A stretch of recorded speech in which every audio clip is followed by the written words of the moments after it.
Health and care structure. The Health and Social Care Act 2012.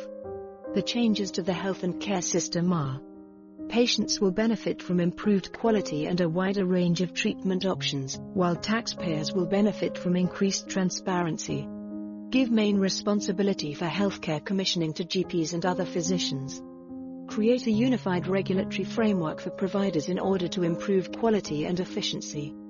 Limit the authority of ministers to micromanage while ensuring their ultimate accountability. Health and social care services. Many families are combining professions and childcare duties, making it difficult to care for themselves or support loved ones who require medical or social assistance. Due to the high volume of doctors, nurses, and hospitals, it can be difficult to get the correct care at the right time, while social care services provide a profusion of options that might be confusing to the uninitiated. Communication with your GP and social services will ensure that you make an informed decision when deciding on the best path. If you want further healthcare services, your doctor can recommend you. However, if you require social care help, your local council and social services department can arrange for an assessment of your needs. All of the services provided in the UK can be perplexing, owing to the fact that distinct agencies administer the two systems. The government manages healthcare, while local governments manage social care. Because of the large number of moving elements and organisations involved, the system can be disjointed at times, making it difficult to find answers to your inquiries. Healthcare sector. The central government funds with the private sector and non-profit organisations offering additional services. Despite the fact that commercial contractors such as GPs, pharmacies, and dentists sometimes work under the NHS umbrella, all care services are free at the point of access. General practitioners are typically the initial point of contact for health concerns, and they can refer you to more specialised secondary care facilities or direct you to A&E in an emergency. Clinical commissioning groups, which are controlled by NHS England, decide which hospital and community services to deliver, and if you're treated in a hospital for a health problem, local community services may follow. This could include home visits from a community nurse, physiotherapy, or occupational therapy. Social care sector. Because social care is such a broad phrase, it encompasses a wide range of agencies and activities, from child protection and youth work to residential and end-of-life care. The social care system exists to assist those in need, such as those suffering from mental illness, learning or physical disabilities, as well as vulnerable adults and children. A wide range of services provides a safety net for those who are most vulnerable, and it has been ingrained in our society for hundreds of years. Adult social care is one area where our dedicated care worker community makes a difference. On a practical level, this can involve assistance with showering and clothing, as well as ordinary everyday activities like getting up in the morning, medication administration, and household duties. As the UK's population ages and the frequency of age-related illness rises, social care is becoming increasingly vital. However, unlike NHS treatment, social care is not free for everyone, and the amount you pay for it will be determined by your financial position. The major obligation for publicly funded social care falls to the local government.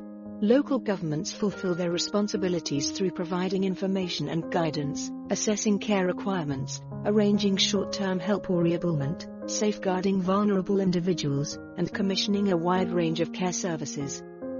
Care services. Many of us are probably aware of some of the available health services. Unless you want to self-pay and go private, your first stop will be the GP, who will determine whether to treat your condition in the community by referring you to appropriate practitioners such as district nurses, or to refer you to the hospital for further investigation or consultation. Your local government should organise the social care services accessible to you, which should begin with a care needs assessment. You may be offered information services, community support, day centre access, equipment to improve your freedom, home care, or even residential care, depending on your care needs. Private home care providers and specialized care facilities can also assess your condition and provide recommendations to fit your needs.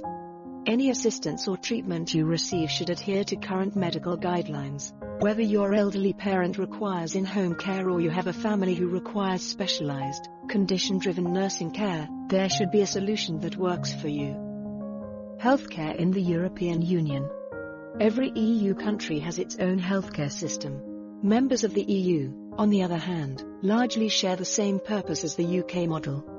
In Europe, all healthcare systems automatically include all citizens, regardless of their financial ability to pay. Second, all of them are primarily funded by employer and public taxes. Except for some elective and specialist services, healthcare is free. Healthcare systems in Asia. Asian healthcare systems are a melange of public and privately managed programs.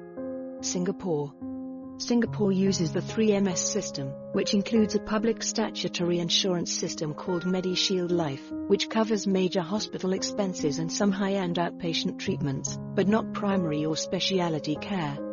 Rates are subsidized to make them affordable to even low-income people, and working-age people pay more to allow elderly people to pay cheaper premiums.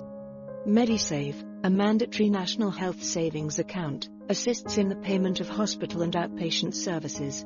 MediFund is a government-sponsored social welfare program for low-income people who cannot afford to pay for out-of-pocket medical bills even with MediSave.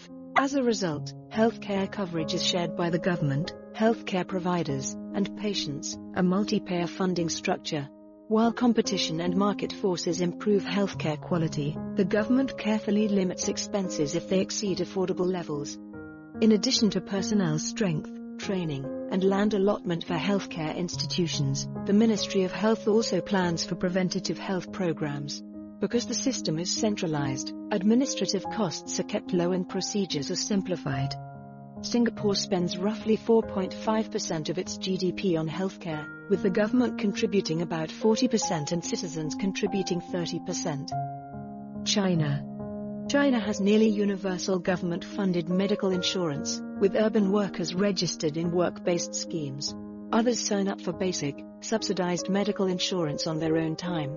There are no deductibles or co-payments, but there are deductibles and co-payments. There is also a limit on the amount of money that can be reimbursed. For services not covered by public insurance, for-profit private insurance is also available.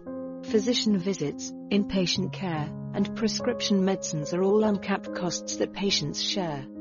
China spends roughly 6.6% of its GDP on healthcare, with central and local governments funding 28%, individuals funding 28%, and public or private insurance and social health donations funding 44%. These are part of the Poor People's Medical Assistance Program. There have been numerous reports of wide disparities in public health services. The majority of residents believe that their insurance is at least as useful as basic public health services. Healthcare and COVID-19 response. The general goal in East Asia's advanced economies was to use traditional containment techniques to stop the virus from spreading. Even in countries with lower economic development, such as India, the Philippines, and Vietnam, public health education and pre-existing community values were beneficial. Non-pharmaceutical therapies, NPIs, such as masking, remaining at home, and social isolation were easier to accept because of these shared beliefs. The lockdown was a crucial tool in India's fight against the virus spread. This was accompanied by an increase in the manufacturing of personal protective equipment, ventilators, and testing kits. Healthcare systems in Australia. Australia's Medicare program is a tax-funded universal free public health insurance scheme. At public hospitals, all citizens are entitled to free medical care as well as a wide range of physician services and drugs. About half of Australians additionally purchase private insurance to cover the cost of private hospital or dental care. The government encourages this, and high-income households who do not get private insurance face a tax penalty. The entire expenditure on healthcare is around 10% of GDP, with the public sector accounting for 67% of it. It is one of the best in the world, and it is jointly operated by the federal, state, and territory governments. Healthcare systems in South America. While medical care is often less expensive in these countries, it is also universal and publicly supported in countries such as Chile and Colombia. Since the time when only employees in the formal labor market were covered by public health insurance, which was funded by employers, employees, and the government, healthcare systems have advanced. The Ministry of Health, the Church, and benevolent or philanthropic organizations provided sporadic services to the rest of the population. The wealthy had access to private health care. Almost nothing was available to the impoverished. Health and Social Care's objectives. The Department of Health and Social Care, UK has published its single departmental plan setting out its objectives and how it will achieve them. Following the Department of Health becoming the Department of Health and Social Care, it has now set out its objectives as a single department, the ministers responsible and how it aims to achieve those objectives.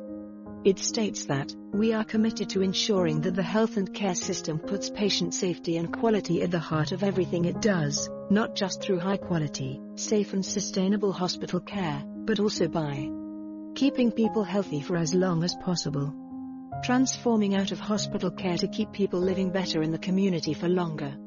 Supporting the outstanding work of the 1.3 million staff whilst training the workforce of tomorrow. Staying at the cutting edge of medicine. Ensuring that the health and care system remains accountable, getting the most out of every taxpayer pound spent." The 5 specific objectives are: 1. Keep people healthy and support sustainable public services. 2. Transform out of hospital care to keep people living healthier for longer in their community. 3.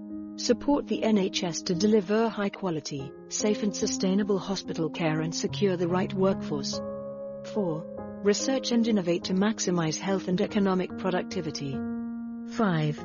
Ensure accountability of the health and care system to Parliament and the taxpayer, and create an efficient and effective Department of Health.